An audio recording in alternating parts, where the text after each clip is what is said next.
नमस्कार दोस्तों, आपको जैसा पता होगा जो लोग स्टॉक मार्केट में इंटरेस्ट रखते हैं, आज अपने मार्केट 80,000 से ऊपर है सेंसेक्स हमारा, और निफ्टी भी हमारा 25,000 से ऊपर है।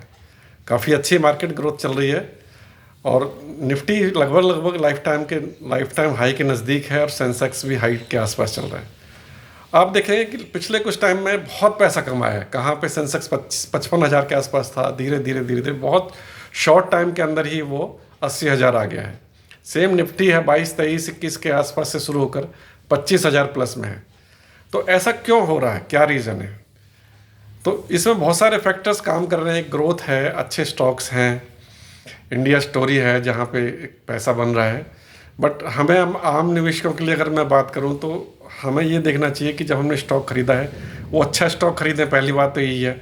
अच्छा स्टॉक मतलब कि निफ्टी के 50 स्टॉक को आप चूज़ करें, उसमें बाइंग और ट्रेडिंग करें। सेंसेक्स के 30 स्टॉक्स हैं, उसमें से आप बाई कर सकते हैं। और इसके अलावा जब आप बाई कर रहे हैं तो ये देखें थोड़ा सा गिरावट में खरीदें।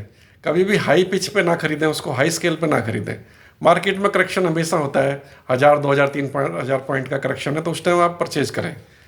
और कोशिश करें कि उस दिन का लोएस्ट रेट होना चाहिए। यानी कि मैं अगर आपको कहूँ कि 100 रुपीज़ का शेयर है, अगर वो ओपनिंग में 10% माइनस प्लस की बिड को आप प्लस करके चलें, यानी कि 100 के शेयर पर आप 90-92 की बिड लगाएं कि जिससे कि आपको जब लोएस्ट पॉइंट हो मिल जाए।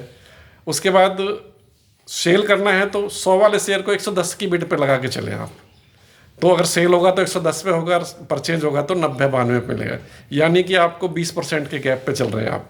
हालांकि बहुत डिफिकल्ट है ये, लेकिन फिर भी हमें कोशिश करनी चाहिए कि हम उस तरीके से ट्रेड करें।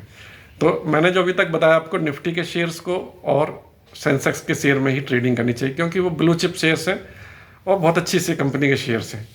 इसके अलावा जो हमें ध्यान रखना है कि डिलीवरी बेस्ड हमें करना चाहिए कि हमने आज ले लिया है, उसको हम कुछ टाइम के लिए होल्ड करें, 3 महीने, 4 महीने, 6 महीने। एक टारगेट सेट करना है कि यार 15 से 20% प्रॉफिट आता है, 10% आता है तो हमें उसको सेल आउट करना है। ज़्यादा प्रॉफिट के लिए अगर करना है तो बहुत 1-2 साल, 3 साल के लिए रखना पड़ेगा, तो हो सकता है वो शेयर ऑलमोस्ट डबल हो जाए या 1.5 गुना हो जाए। क्योंकि सबको पता है बैंक का इंटरेस्ट आज की डेट में बहुत कम है। तो अगर हमें जाना है तो शेयर मार्केट में अच्छा रिटर्न है, लेकिन साथ साथ रिस्क बहुत ज़्यादा है।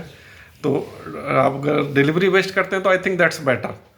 इसके अलावा हमने जो बात आपको बताई F&O ट्रेडिंग के बारे में बात करें, F&O ट्रेडिंग में बिल्कुल क्लियर कट फंडा है कि 10 में से 9 लोगों का पैसा डूबता है।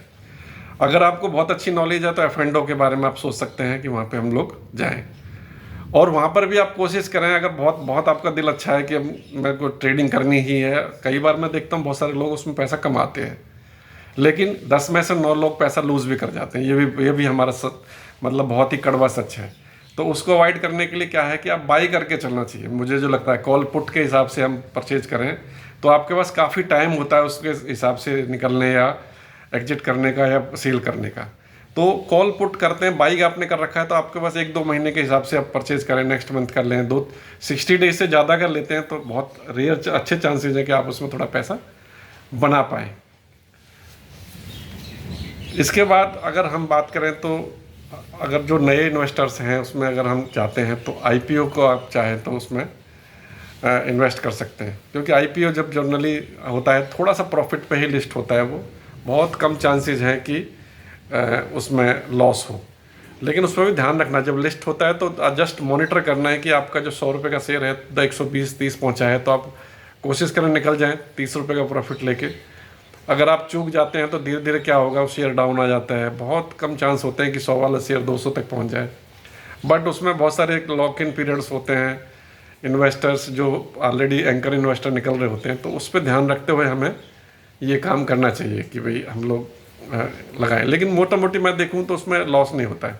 अगर ये जो बातें मैंने कुछ आपको बताई इसके हिसाब से आप इन्वेस्ट करते हैं और ट्रेडिंग करते हैं तो मुझे लगता है कि आपको लॉस नहीं होगा। Thank you very much, bye bye.